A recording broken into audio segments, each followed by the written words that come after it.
For day 7, I really wanted to focus on making a complete game. That would mean art, sound effects, some kind of introduction, tutorial, all the way through to a score screen. For the mechanics of the game, I chose something simple. A cannon, you click one button and it shoots. You don't get to aim the cannon, and I came up with an in-universe way to explain that. It's broken and that's why you have to do it. So I started sketching it out. I had a really solid idea of what I wanted to do, and I had an idea for the kind of introduction story. I actually had a lot more ideas for this, things like adding fire for the meteors, adding lots of sound effects, music. I even split the city environment into a foreground and background, thinking that when you fire the cannon there could be a shaking effect. If I had enough parallax layers, then I think it would really ripple through the city. The biggest challenge today was definitely the various scenes. I wanted to have a series of scenes so I could really play out the story. In order to do this, I made a scriptable object with a list of scenes, and then each of those scenes contained a prefab for its individual scene, as well as some flags. I set up the root of each of these scenes to have a specific script that has an event on it. When that event fires, the manager can move to the next scene. The flag mentioned previously flags whether it's gameplay or dialogue. If it's gameplay, then it plays the game scene instead. I keep using the word scene, but I actually call these storyboard panels to distinguish them from game scenes.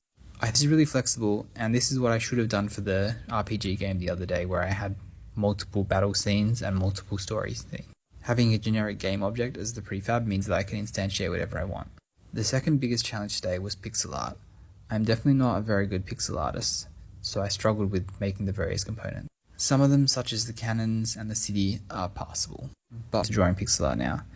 I'm not super confident with drawing them. The silhouettes of the buildings in the background were probably the best one. So here I am drawing it, trying to get the silhouette. You can see what I'm kind of going for there.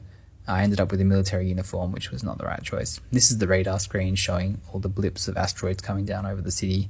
I do sound effects, but there was no way I was going to be able to do that. So here's the final game. Multiple dinosaur-class asteroid signatures detected, inbound and closing fast.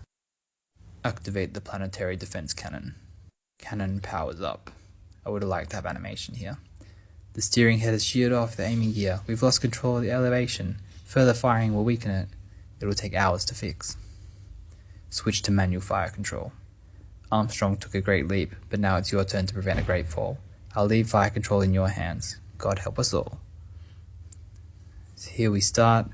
I think we've got 15 seconds to defend, and the asteroid speed has been increased to make it a bit more challenging. So it's actually quite hard because you can't aim, and you can see I missed one there. And there we go. Earth will recover, but humanity is lost forever.